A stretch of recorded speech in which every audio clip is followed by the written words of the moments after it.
VR gaming on the Quest 3 has reached its peak. We finally got a critically acclaimed VR title that's not just getting good reviews from VR players, but driving VR adoption and bringing in a huge audience for the Quest platform. And of course, I'm talking about Batman Arkham Shadow. Today we'll talk some specifically about Batman Arkham Shadow and why it's such a breakthrough title, and also generally about what this means for the Quest, because in my opinion, not only is this opening up the Quest platform for a whole new audience, it's actually going to change the way VR games exist on the Quest and what we thought was previously possible. You see, Batman Arkham Shadow isn't just a great Quest game or a great VR game. It's an amazing game, period. It exists within the Arkham franchise, and it takes all of those primary staples and seamlessly brings them into virtual reality. And in doing so, it crosses the divide between flat gamers and VR gamers, allowing both groups to agree that this one title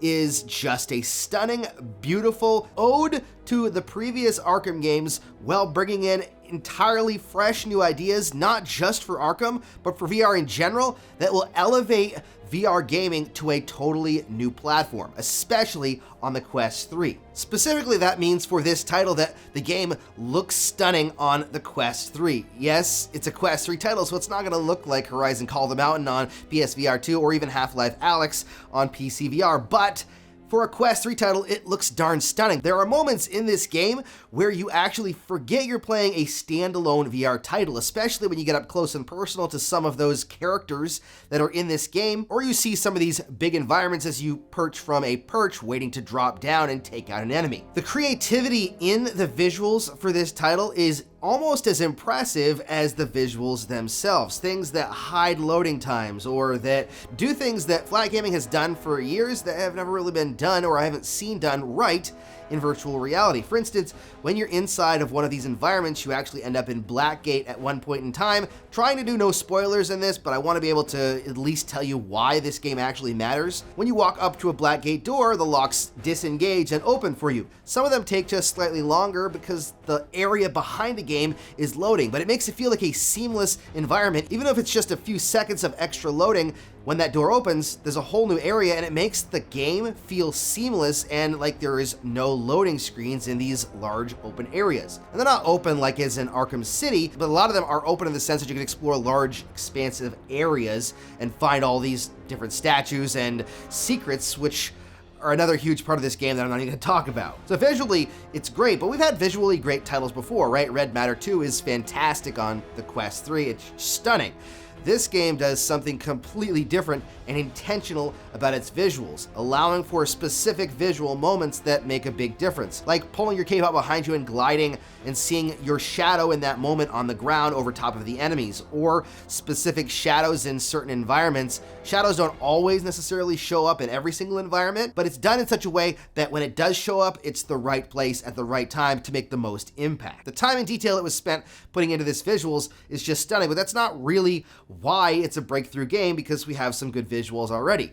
This game takes what we know about VR storytelling and gaming and completely flips it on its head, in my opinion. It's got a decent length campaign, right around 11 to 12 hours, which is about what it took me playing through this game. And what they've done to capture the feeling of being Batman covers a ton of facets of different aspects of virtual reality. Everything from visuals, as mentioned, to mocap and acting and story beats, and the physicality that you feel while being in virtual reality. Quick time moments where there are few in the game, and some of the combat is a little quick timey, but honestly it works really well and makes you feel very strong and powerful. Plus it's got a really good loop to it, allowing you to really feel like Batman as you jump between enemies. But some of my favorite moments are the quiet moments in the game. The moments where you're walking through an area and discover a secret, or you enter into a room and you see some shadowing for what's coming in the Arkham franchise. There's a lot of that in this game, so keep your eyes open as you play it. What makes this game so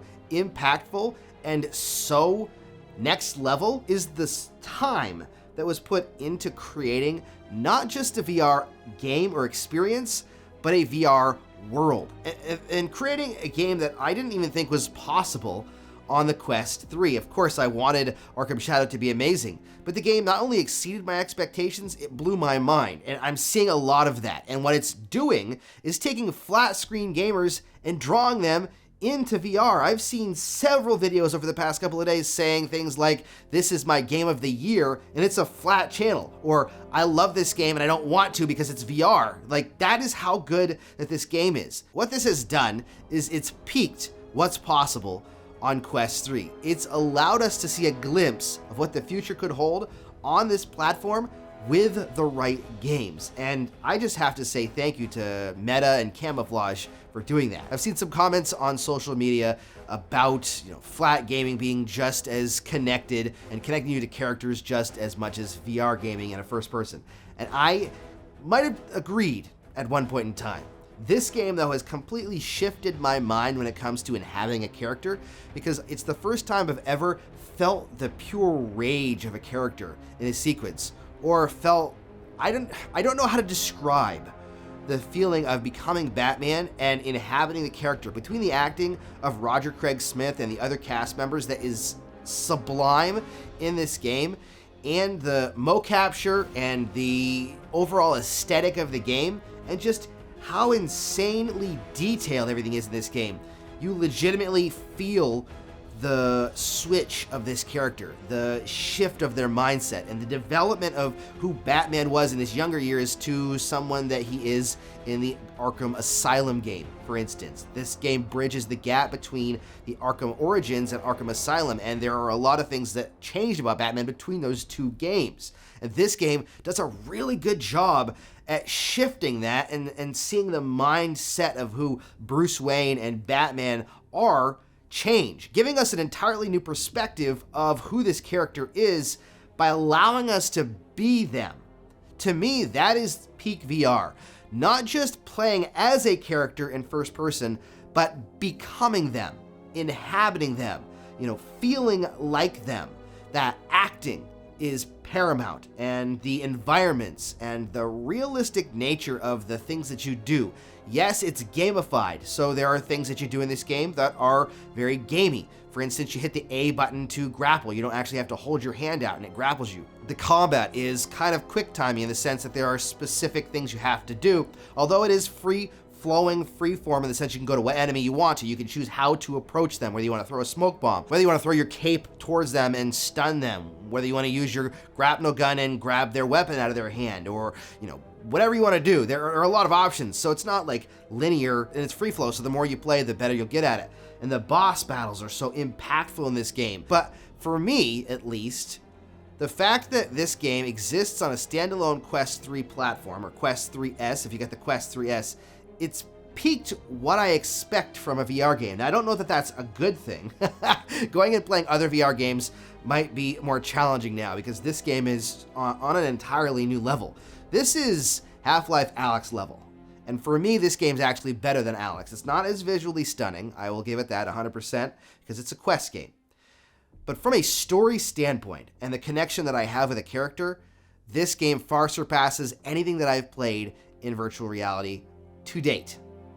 I have never felt what I've felt in VR when playing this game. And that to me is peak VR, because virtual reality isn't about doing something fun, or it can be, but to me it's not necessarily about doing something or being able to do something in VR.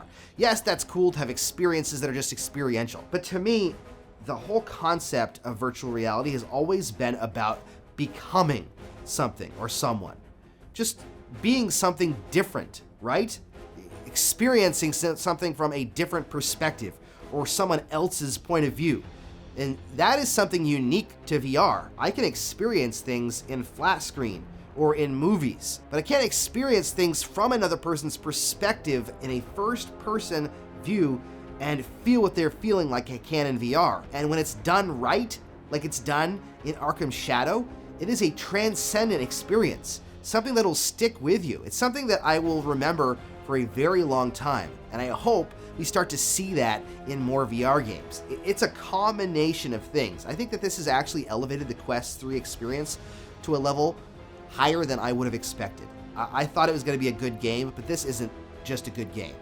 This is better than that. This is almost a cinematic experience that allowed me to become one of my favorite characters of all time, but not just become them, to learn with them. I think the story actually impacted who I am and taught me some things that I can learn too, which is incredible because that doesn't usually happen in a flat game or in VR in general. So my mind is just buzzing. I had to make a video and tell you about this, and I'm not really sure how to present it because the game as a game is fantastic. It looks great. It runs good. It's got some bugs. They're coming out with some hot fixes and patches for that. It's going to be supported for a while with new stuff, and it's got replayability because of all the things you can find, and new modes coming hopefully with Game Plus and the challenge maps, and there's a lot there. But there's a lot more to it than that. To me, this game is less a game and more an experience that over the course of 12 hours or whatever it is, you get to become someone new and experience things that you would never have experienced in a way that I've never seen in VR. I don't know. Maybe it's just me. Let me know what you think in the comments because I could be talking crazy here. This has piqued my experience on Quest. It's by far the best Quest game I've ever played and probably the best VR game I've ever played. Not just from a game standpoint, because it's fantastic from that point as well, but from a story standpoint and from a immersion standpoint. I know that that word gets overused, and you can be immersed, like I've seen comments online, in other things. Art, movies, video games. I've experienced things in movies and video games that I swear I was there for because I was so immersed in it. There's something different about this mentally that changes the way you think when you play a game like this in VR, and I've never experienced that before. I hope I'm not the only one because I think this is going to take VR to an entirely new level and the expectation of what can be done. Now, it's not going to change all games and what games are going to do in its current state, but I think what it's allowed us to see is the potential for true, emotional, impactful storytelling in an entirely different way on a standalone platform with insane visuals, in-depth environments, incredible gameplay, hugely successful characters due primarily to the acting and to the character artists and those that brought those characters to life. I don't know. I'm blabbering on now because I love this game so much, and I want you to be able to enjoy it too. There's a link down in the description if you have not bought it yet. I know a lot of people have already bought it, so you may already have it. There's a link in the description to the game. There's also links to the Quest 3 and the 3S. If you haven't experienced VR, this is the perfect point to experience it because not only do you get it free if you buy a 3 or 3S, you get to experience one of the greatest VR games of all time, in my opinion. And you get to be Batman. And you get to discover more about Batman as a character and maybe about yourself than I thought was possible in this game. And that, to me, is peak VR. And that is why this game is going to leave a lasting impression on me for a very long time. And I think a lasting impression on gaming on the Quest 3 in general. But let me know what you think down in the comments. Thank you so much for watching this rambling video about this game that everyone's already talked about and that you probably didn't even need to watch. But I appreciate you watching and listening to me blabbering on about how much this game means to me and what I think it means to VR in general. Thanks so much for watching. Don't forget to subscribe for more videos. And as always, happy questing.